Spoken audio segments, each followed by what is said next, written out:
Hi, I'm Elena Whitmore and I'm 32 years old. 3 months ago, I made a decision that shattered my family's perfect facade. I walked away from my trust fund to start a small bookstore cafe in Portland, and for that betrayal, they cut me off completely. But the real revelation wasn't losing their money, it was discovering that their love had always come with a price tag. The manipulation, the guilt trips, the golden handcuffs. It all led me here. And now they're scrambling, desperately trying to pull me back into their gilded cage. Before I tell you everything, I want you to know if you've ever been betrayed by those you loved most, drop a comment below telling me where you're watching from. Hit that like and subscribe button if you're ready to hear how I finally stood up for myself after years of manipulation. You're about to hear the story they never wanted told. The rain drummed against the large windows of Chapter and Brew as I arranged the last few books on the fiction shelf. The scent of freshly ground coffee beans mixed with the vanilla candles I'd lit throughout the space, creating the exact atmosphere I'd dreamed of since college. My little bookstore cafe wasn't much: cramped quarters above a vintage clothing shop, mismatched furniture I'd found at estate sales, and a temperamental espresso machine that required daily negotiations. But it was mine. I stepped back, surveying the cozy reading nooks I'd created with overstuffed armchairs and warm lighting. My phone buzzed against the wooden counter, and I glanced at it without really seeing the notification. I'd learned to ignore most calls these days. They were usually from Mother, and those conversations never ended well. 3 months. That's how long it had been since I'd walked into Father's mahogany-paneled office and told him I wouldn't be taking over Whitmore Industries. 3 months since I'd politely declined the position as Vice President of Operations, a role that came with a 7-figure salary, a corner office with city views, and the slow suffocation of my soul. 3 months since I'd taken my inheritance money and invested it in something that made me happy instead of something that made them proud. The memory still made my chest tight. I could see Father's face, the way his jaw clenched when I told him about the bookstore. "You're throwing away everything we've built," he'd said, his voice quiet with disappointment. "Everything we've given you." Mother had been worse. She'd actually laughed, a sharp, bitter sound that cut through the tension like glass. "A bookstore? Elena, darling, you can't be serious. What will people think?" What will people think? The family motto. The invisible chain that had bound me for 32 years. I shook off the memory and focused on the present. Tomorrow was my official grand opening, and despite everything, despite the family drama, despite the financial stress, despite the terrifying uncertainty of striking out on my own, I felt something I hadn't experienced in years: peace. The bell above the door chimed, pulling me from my thoughts. I turned, expecting to see Mrs. Patterson from next door, or maybe one of the college students who'd been peeking through the windows all week. Instead, I found myself face to face with my sister. Vivian stood in the doorway like she'd been photographed for a magazine spread. Her designer coat was perfectly tailored, her blonde hair styled in loose waves that probably cost more than my monthly rent. Even the way she held her purse, a limited edition Hermes that I recognized from her Instagram, looked effortless and elegant. "Well," she said, stepping inside and letting her gaze sweep across the space with barely concealed disdain. "This is quaint." I forced a smile. "Hello, Viv. What brings you to my side of town?" She moved through the cafe like she was inspecting a crime scene, her heels clicking against the hardwood floors I'd spent weeks refinishing. "Mother sent me. She's worried about you." Worried about me, or worried about what I might say at the charity gala next week? Vivian's perfectly manicured fingers trailed along the spine of a well-worn copy of Pride and Prejudice. Can it be both? I watched her examine my space, the exposed brick walls I'd painted myself, the vintage typewriter I'd found at a flea market, the hand-lettered signs I'd stayed up late creating. Everything here told a story, my story. But I could see in her expression that she found it all lacking.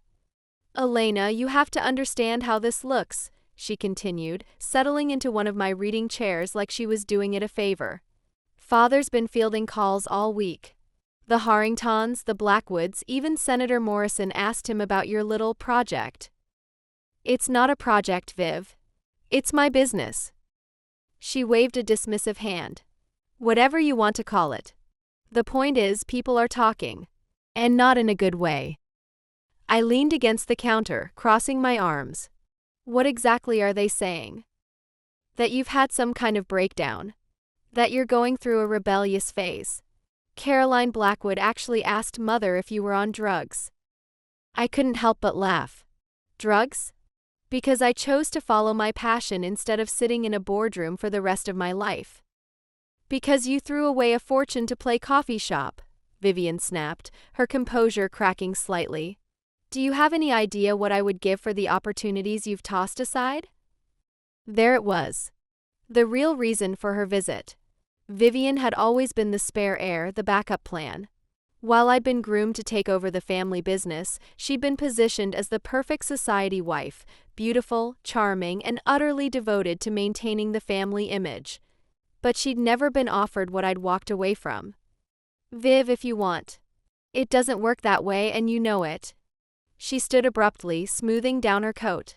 Father won't even consider me as long as there's a chance you'll come to your senses. I felt a familiar stab of guilt. This was how it had always been, my choices affecting not just me but everyone around me.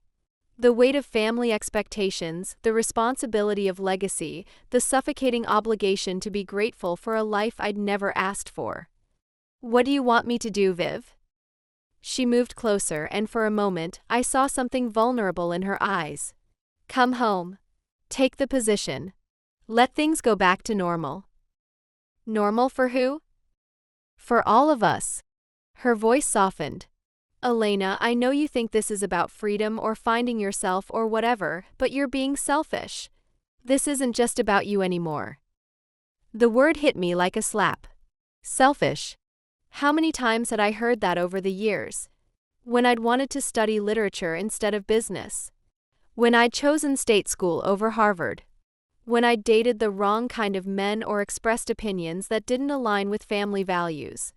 Selfish, selfish, selfish.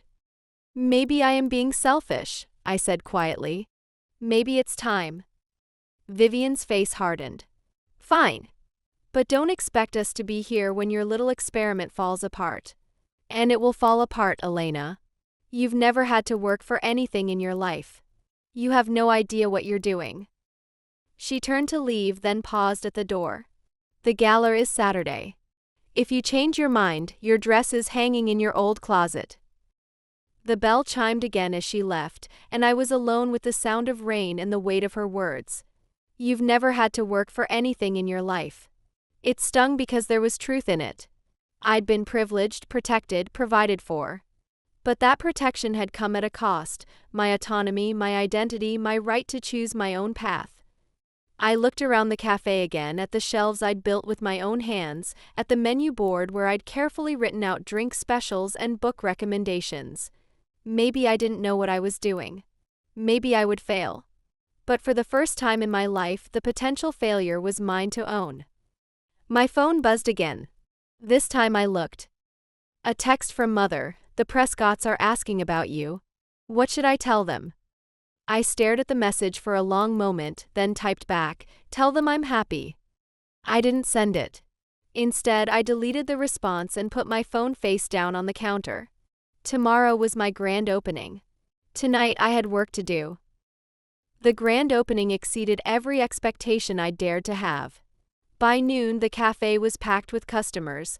College students camped out with their laptops, young professionals grabbing coffee between meetings, elderly book lovers browsing the fiction section with genuine enthusiasm.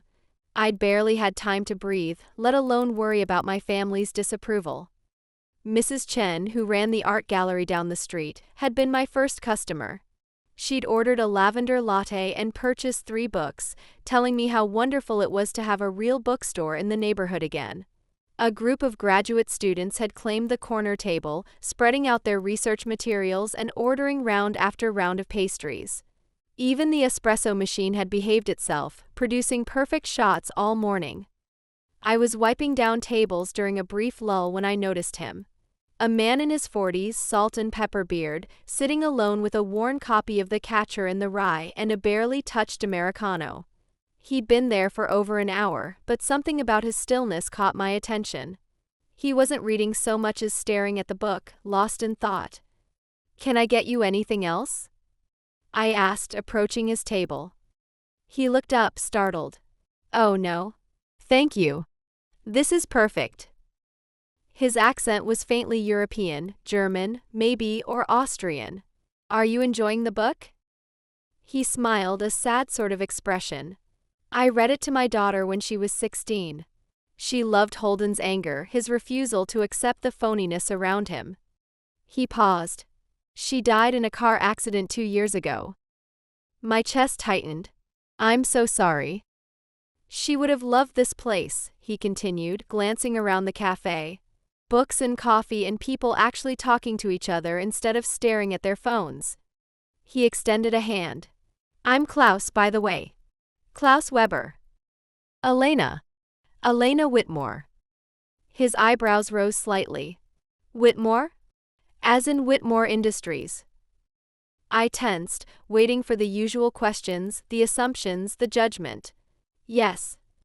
But Klaus just nodded. "My late wife used to work in their accounting department years ago. Before Sophia was born." He took a sip of his Americano. "She always said the family had high expectations." "That's one way to put it." "Are you happy here?" he asked suddenly. "Running this place?" The question caught me off guard. Not because it was invasive, but because it was genuine. When was the last time someone had asked me about my happiness without an agenda behind it? "Yes," I said, and realized I meant it completely.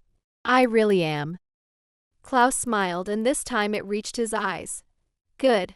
Life is too short to spend it making other people happy at the expense of yourself." I thought about his words for the rest of the afternoon. As I served customers, as I recommended books, as I watched people settle into my space and make it temporarily theirs, I felt something I'd been missing for years: purpose. This wasn't just work, it was connection, community, contribution to something larger than myself. That evening, after I'd closed up and counted the register, I walked upstairs to my small apartment above the cafe. It was a far cry from my childhood bedroom in the family mansion. No walk-in closet, no marble bathroom, no view of the manicured gardens. Just a studio space with exposed pipes and a Murphy bed, but it felt like home in a way that house never had. I was heating up leftover Thai food when my phone rang. Father's number appeared on the screen and my stomach dropped. I let it go to voicemail, but he called again immediately. And again. On the fourth call, I answered. "Elena." His voice was clipped, professional. "We need to talk." "Hello to you too, Father. Don't be flippant. I've been patient with this phase of yours, but it's gone too far." I sat down on my small couch, bracing myself. "What are you talking about?" "The newspaper article. Did you really think we wouldn't see it?" My mind raced. "What article?" "The Portland Tribune. Local heiress trades corporate life for books and coffee. Complete with photos of you serving lattes and quotes about following your passion." His voice grew colder with each word. "Do you have any idea what this does to our reputation?" I grabbed my laptop and quickly searched for the article. There it was, a full feature piece about my grand opening, complete with a photo of me laughing with customers and a sidebar about my decision to leave the family business. The headline made me sound like some kind of society dropout, but the article itself was warm and positive. "Father, this is good press. It shows that my daughter has lost her mind," he cut me off. "The phone hasn't stopped ringing. Competitors calling to congratulate me on raising such an independent daughter. Board members asking if this means the succession plan has changed. And don't get me started on your mother's bridge club." "Maybe the succession plan should change," I said quietly. The silence on the other end was deafening. "Elena Rose Whitmore," he said finally, using my full name like he had when I was a child. "You will stop this nonsense. You will close that ridiculous shop, and you will report to my office Monday morning to begin your transition into the company. This conversation is over." "No, it's not." The words came out stronger than I felt. I'm 32 years old, father. You can't just order me around anymore. I can when you're acting like a rebellious teenager. His voice rose, losing the careful control he usually maintained. You think you're being independent? You think this little coffee shop makes you some kind of entrepreneur? You're using money I gave you to play house and embarrass our family name. It's my money now. My choice. My life. Nothing you have is yours, Elena. The money, the education, the opportunities, all of it came from this family. And this family has expectations. The line went dead. I stared at my phone, hands shaking slightly. In 32 years, father had never hung up on me. He'd been disappointed, frustrated, even angry, but he'd never just dismissed me. I set the phone aside and looked around my small apartment. The exposed brick walls I'd painted white, the bookshelves I'd assembled myself, the small kitchen where I'd learned to cook simple meals. It wasn't much, but it was mine. Really mine, in a way nothing had ever been before. My phone buzzed with a text from Mother. Your father is very upset. Please reconsider. Then another. The Harringtons are asking questions. And another. This is affecting Vivian's engagement prospects. I turned the phone face down and finished my dinner in silence. The charity gala was everything I remembered and more. Crystal chandeliers casting golden light over Portland's elite, servers in black tie weaving through crowds with champagne and canapes, the quiet hum of wealth and influence making deals over dessert. I stood at the edge of the ballroom in a simple black dress I'd bought off the rack, watching my family work the room like the professionals they were. Mother glided between groups with practiced ease, her silver hair perfectly coiffed, her smile never wavering as she air-kissed other society matrons and made gracious small talk.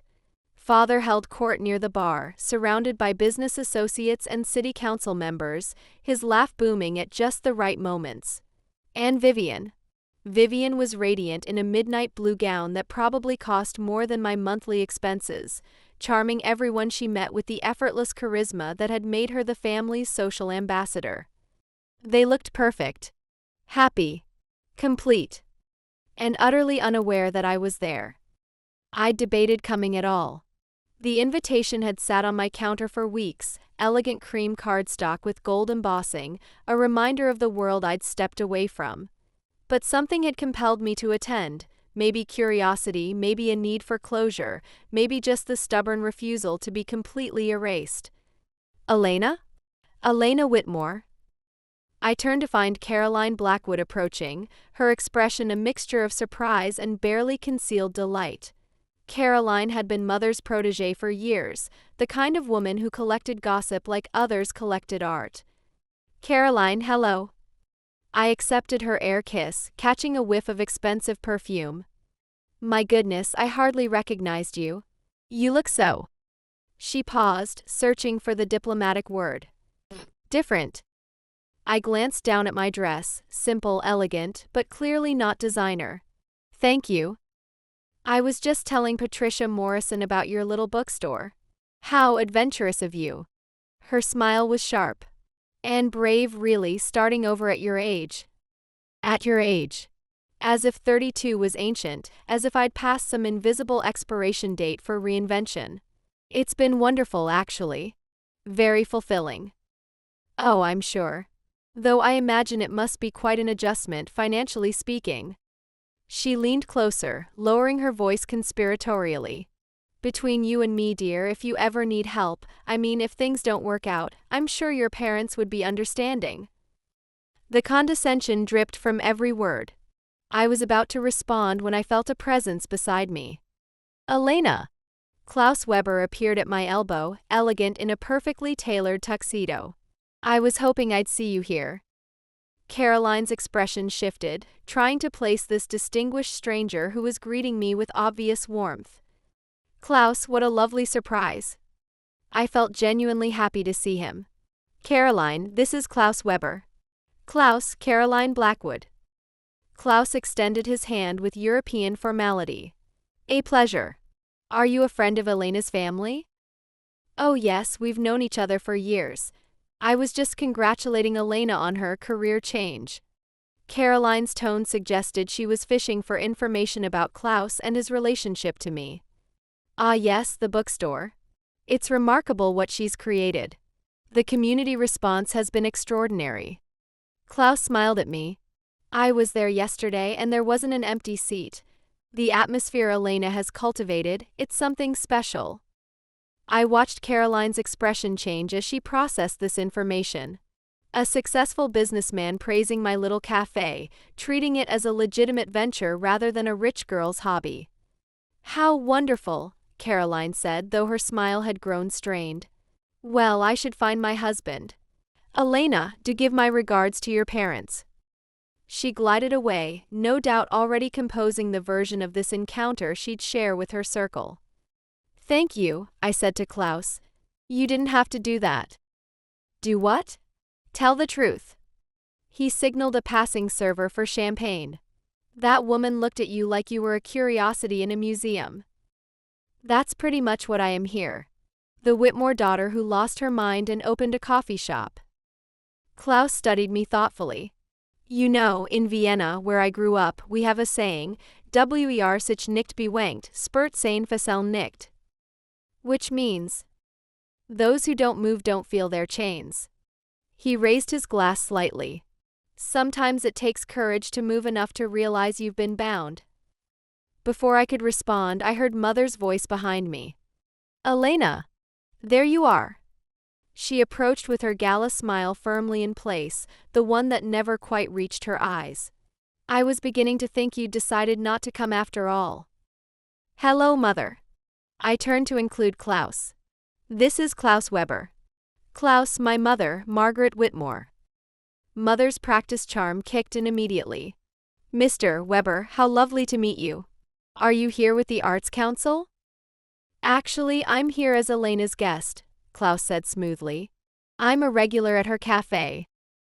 The slight tightening around Mother's eyes was almost imperceptible. How nice. Elena's little project has certainly been getting attention. Indeed. It's refreshing to see someone building genuine community in this city. Klaus's tone remained perfectly pleasant, but there was an undertone of steel. Your daughter has created something remarkable. She's always been creative, Mother said, the diplomatic response that meant nothing and everything. Though I'm sure she'll be moving on to more substantial pursuits soon. More substantial than fostering literacy and bringing people together over books and conversation? Klaus raised an eyebrow. I confess, I can't think of many things more substantial than that. I watched this verbal chess match with fascination. Klaus was defending me with such subtle skill that Mother couldn't object without seeming churlish, but his meaning was crystal clear. Of course, Mother said, her smile growing more brittle. Elena, your father was hoping to speak with you. He's by the silent auction. It wasn't a request. I glanced at Klaus, who nodded encouragingly. I'll find you later, he said.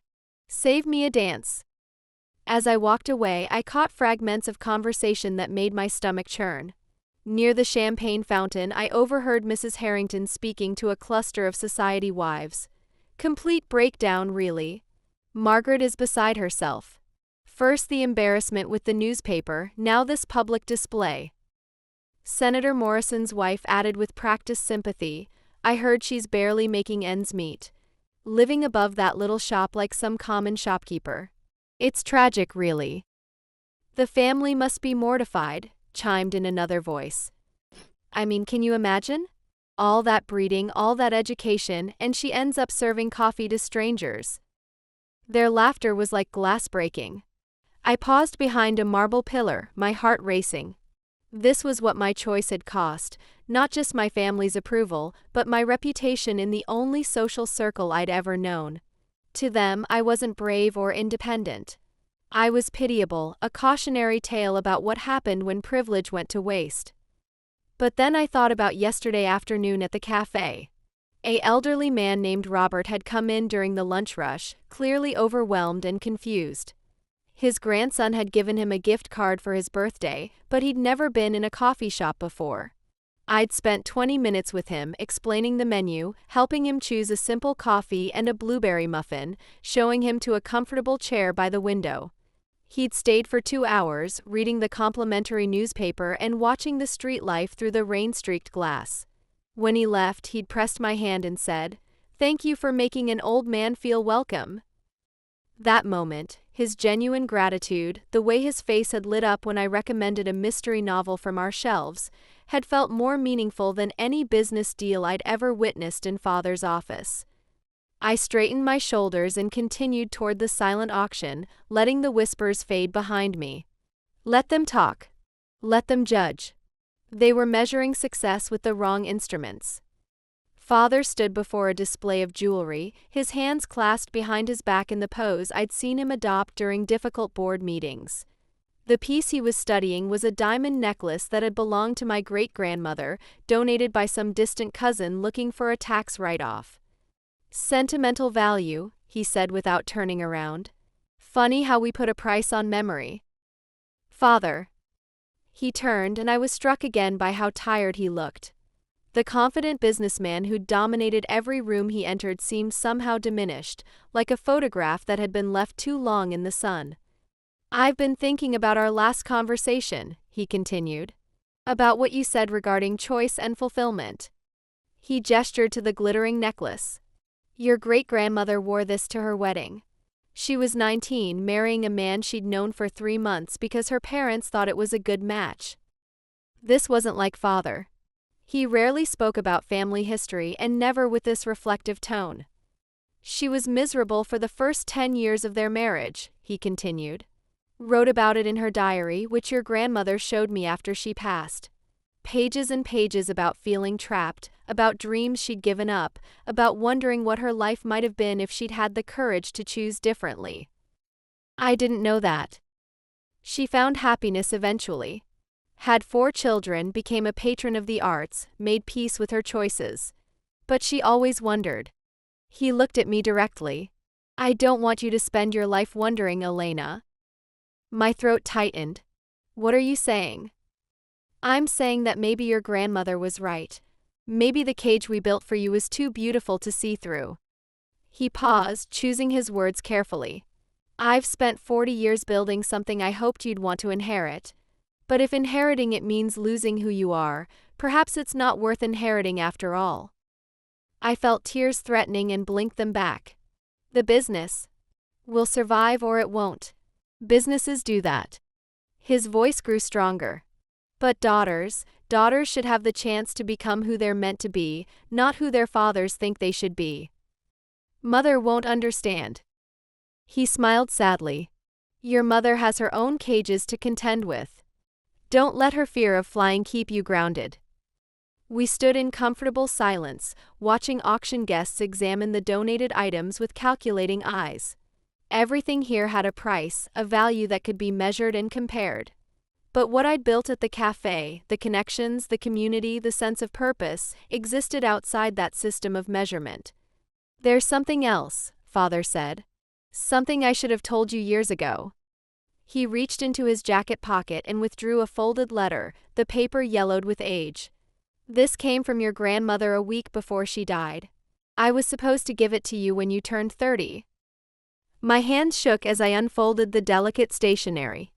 The handwriting was spidery but elegant, unmistakably grandmother's. "My dearest Elena, if you're reading this, then you've reached an age where the weight of family expectations has become a burden rather than a blessing. I hope your father has had the wisdom to share this when you need it most. I see in you the same restless spirit that once lived in me, the hunger for something real, something chosen rather than inherited. Your parents mean well, but they confuse security with happiness, reputation with worth. The money I've left you is not meant to be a golden chain. It's meant to be wings. Use it to fly toward whatever calls to your heart, even if that path leads away from everything we've built here. Family is not about blood or obligation or maintaining an image. Family is about love that doesn't require you to shrink yourself to fit into someone else's vision of who you should be. Be brave, my darling girl. The world needs what you have to offer. With all my love and faith in your journey, grandmother." I read the letter twice, tears flowing freely now. All these years I'd thought I was disappointing her memory by walking away from the family legacy. But she'd been the one who'd made my escape possible, who'd understood that love sometimes meant letting go. She knew, I whispered. She knew you'd need permission to choose yourself, Father confirmed. Permission I was too afraid to give. I looked around the ballroom one more time, at the glittering gowns and practiced smiles, at the careful choreography of wealth and influence. It was beautiful in its way, but it wasn't my world anymore. I'd found something truer in the simple warmth of shared stories and genuine conversation. I should go, I said. Klaus is waiting and I have an early morning tomorrow. Father nodded. Your young man seems decent. European manners, genuine interest in your work. Your grandmother would have liked him. He's not I started, then stopped. Maybe it was time to let some possibilities remain open instead of closing them off out of habit. Give him my regards, Father said. And Elena? Your grand opening made the business section of the Times. Small article, but positive. You're building something worth being proud of. As I walked back across the ballroom, I felt lighter somehow, as if a weight I'd been carrying for years had finally been lifted. The whispers and stares didn't sting anymore. I wasn't running away from my family. I was running toward the person I was meant to be, with their eventual blessing and my grandmother's eternal support. Klaus waited near the dance floor, 2 glasses of champagne in his hands. When he saw my face, his expression grew concerned. Everything all right? I took the champagne and smiled, the first completely genuine smile I'd worn all evening. Everything's perfect. The orchestra struck up a waltz and Klaus extended his hand. As we moved onto the dance floor, I caught sight of my reflection in the mirrored wall. I looked different somehow, not diminished by my simple dress and modest jewelry, but radiant with something that couldn't be bought or inherited. You know, Klaus said as we swayed to the music, Sophia would have liked you very much. Tell me about her, I said. I'd like to know. He smiled, the sadness in his eyes mixing with warmth. She wanted to be a writer. Spent hours in coffee shops, scribbling in notebooks and observing people. She said that real stories happened in places where people could be themselves without pretending. She sounds wonderful. She was. And stubborn. Once she decided something was right, nothing could change her mind. He spun me gently. She would have admired what you've done, choosing authenticity over expectation. The song ended, but we remained on the dance floor as the next one began. Around us, other couples moved in practiced patterns, their conversations focused on business deals and social obligations. But in our small space, time felt suspended, honest. Would you like to have dinner sometime? Klaus asked. Somewhere that doesn't require formal wear? I laughed. I'd like that very much. Good. I know a little place that serves excellent books with their coffee. As the evening wound down and guests began making their careful departures, I said goodbye to my parents with something approaching peace. Mother's hug was still stiff with unspoken disappointment, but Father's embrace carried a new warmth, a tentative acceptance that felt like the beginning of understanding. Outside the hotel, Klaus walked me to my car, a practical Honda that looked almost defiant among the luxury vehicles in the valet lot. Thank you, I said. For tonight, for defending my cafe, for treating my choices like they matter. They do matter, he said simply. More than you know. I drove home through the quiet Portland streets, past the neighborhoods where other people were living their own versions of authentic life. My apartment above the cafe felt like a sanctuary, modest but mine in every meaningful way. Before bed, I sat at my small desk and wrote in the journal I'd started keeping since opening the shop. Tonight's entry was short. Sometimes the most radical act is simply refusing to be who others expect you to be. Tonight I remembered that my life belongs to me, and that's enough. I made my way across the ballroom, dodging familiar faces and polite inquiries about my new adventure. Father stood examining a painting donated to the auction, a landscape that would probably sell for more than most people made in a year. Father. He turned, and I was struck by how tired he looked. Older somehow, with new lines around his eyes that hadn't been there 3 months ago. Elena. I'm glad you came. He gestured to the painting. Your mother donated this. From your grandmother's collection. I recognized it, a pastoral scene that had hung in grandmother's library. It's beautiful.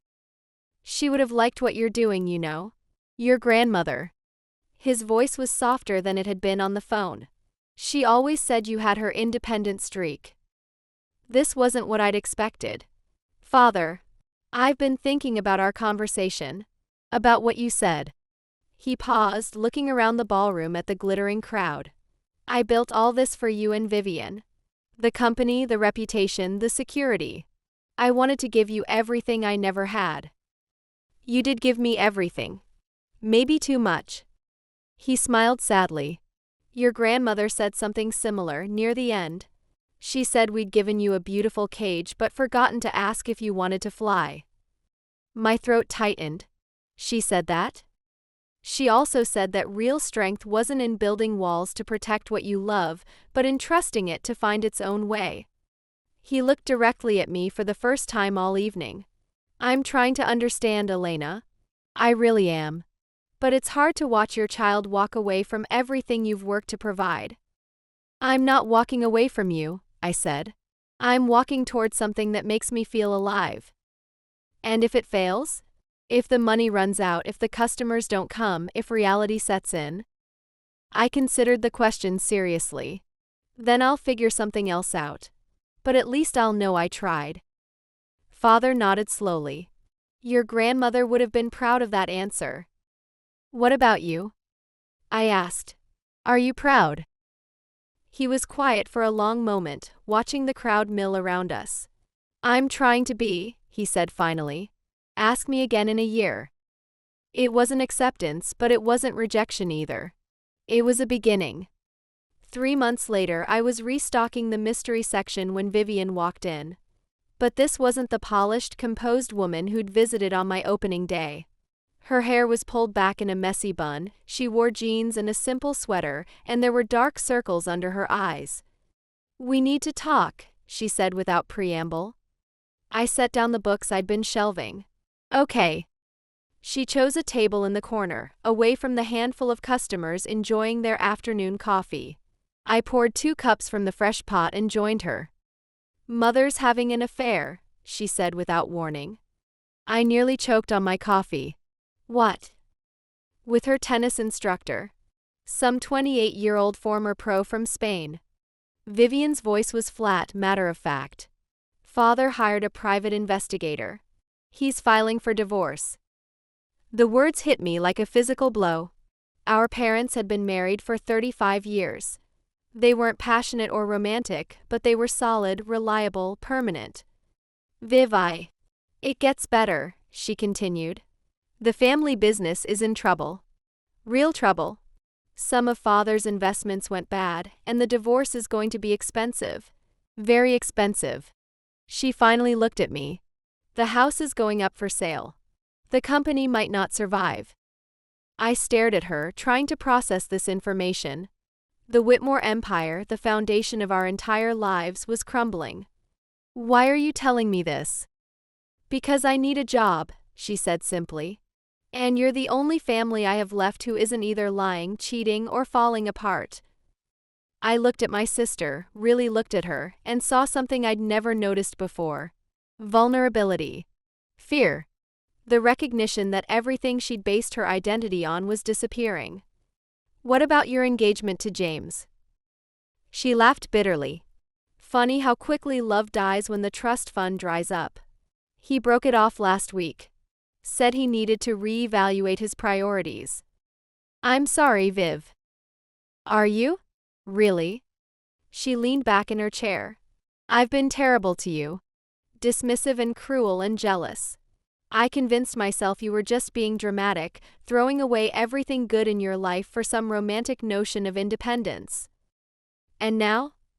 Now I realize you saw something I was too afraid to see. That our whole life was built on sand.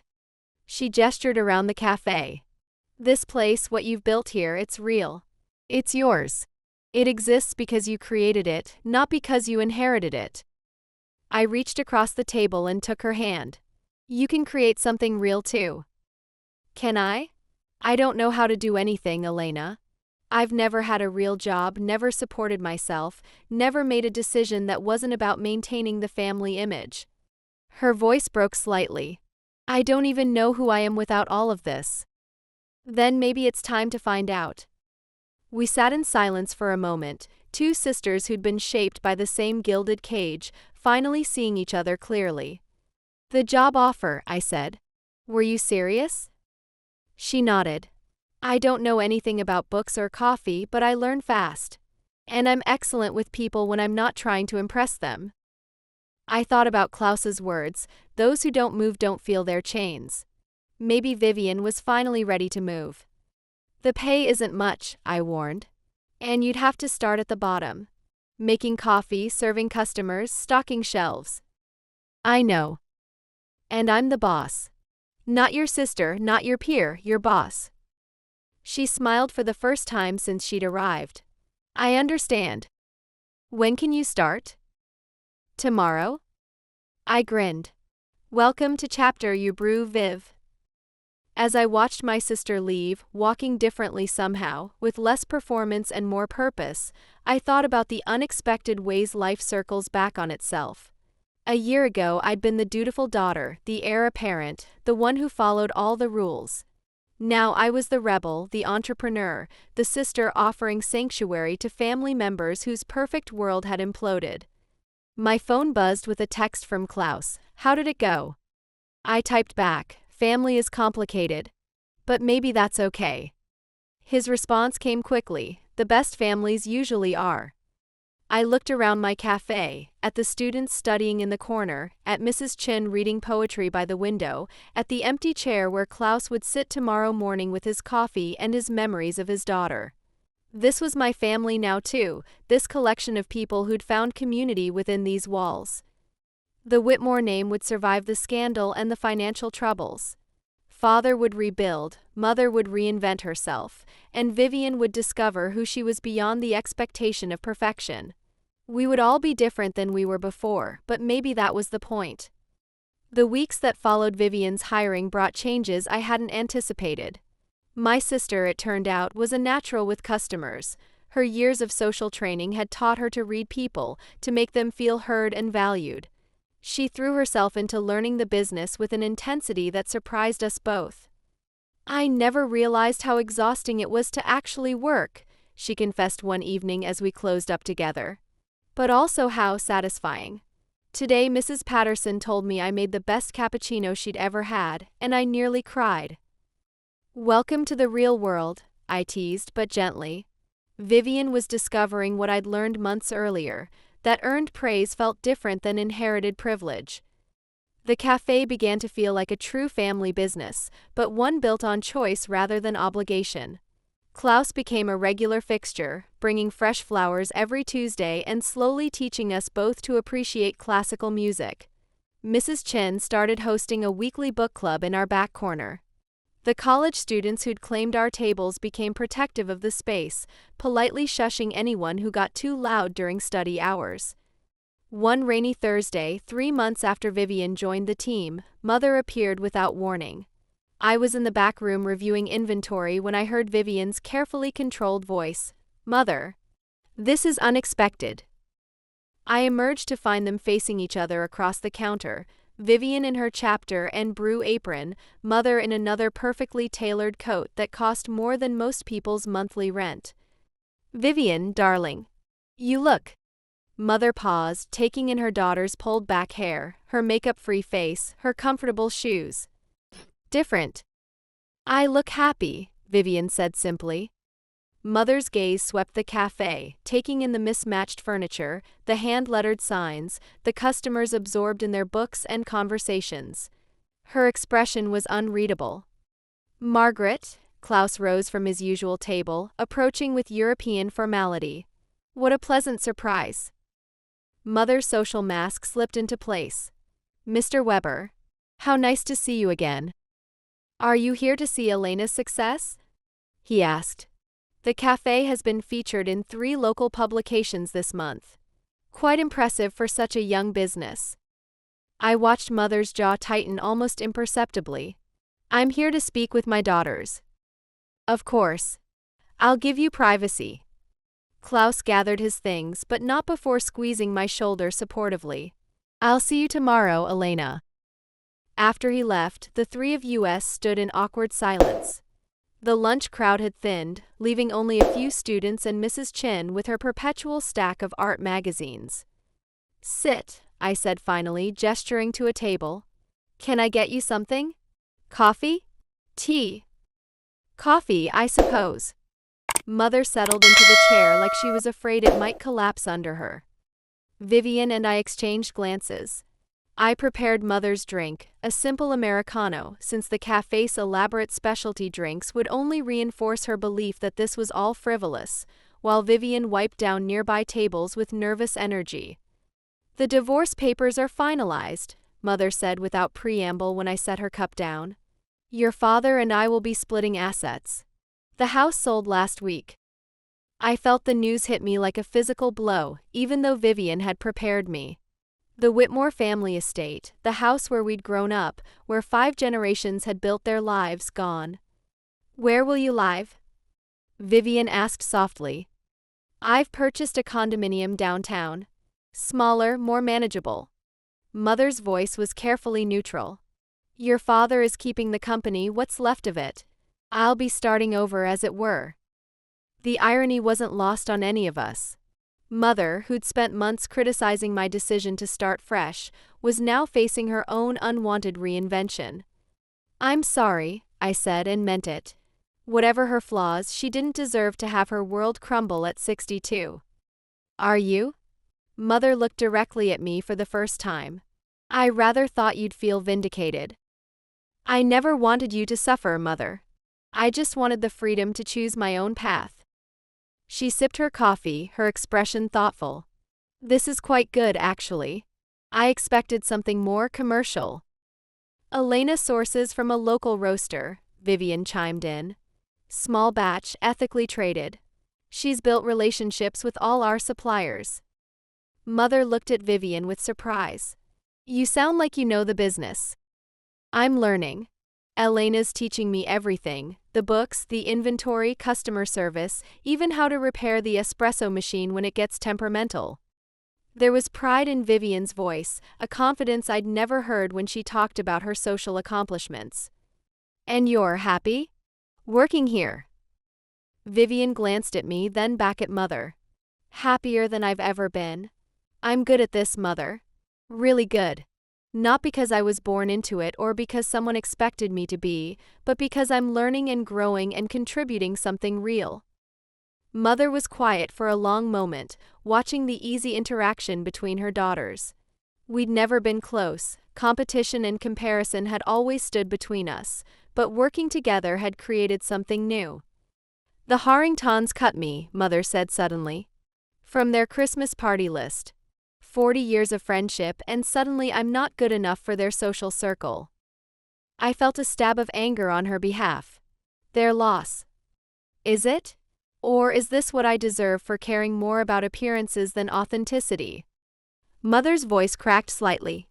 I watched you both walk away from everything I thought mattered, and I was furious. But now I wonder if you were just braver than I was. The admission hung in the air between us. I reached across the table and covered her hand with mine. It's never too late to start over, I said. Look at us.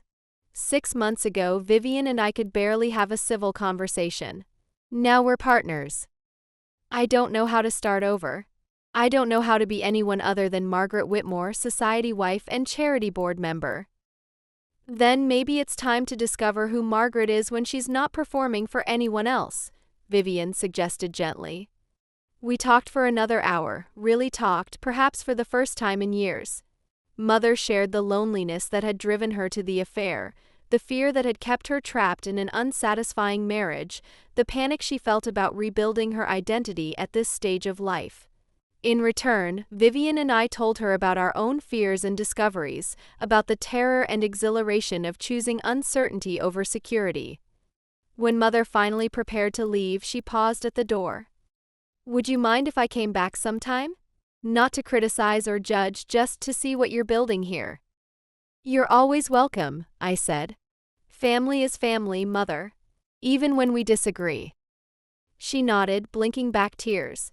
Your grandmother would be proud of what you've created. Both of you. After she left, Vivian and I stood together watching her car disappear into the evening traffic. Think she'll really come back? Vivian asked. I hope so. She needs this as much as we do, a place where she can just be herself. Who would have thought, Vivian mused, that a coffee shop would end up being family therapy? I laughed.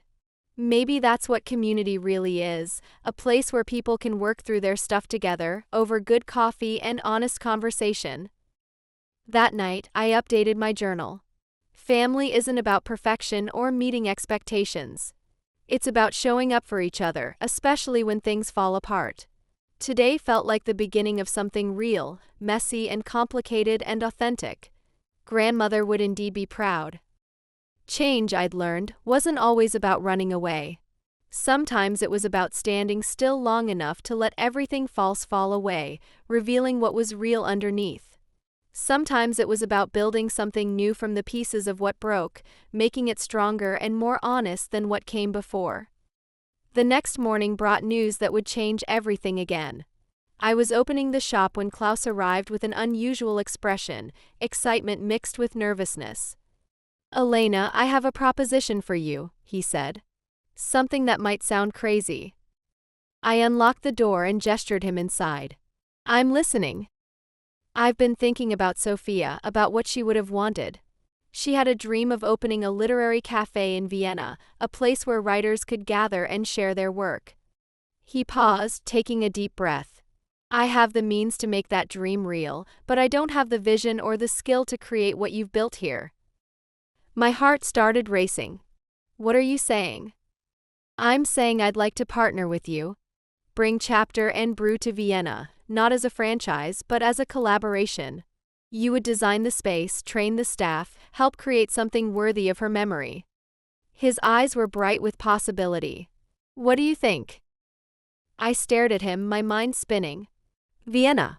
A chance to take what I'd learned here and create something even bigger, something that honored both my journey and his daughter's dreams. I'd need to think about it. Talk to Vivian, figure out what it would mean for this place. Of course. But Elena, think about it not as leaving what you've built, but as growing it. Proving that authenticity and community can flourish anywhere, in any language. As the morning progressed and customers filled the cafe, I found myself looking at everything differently.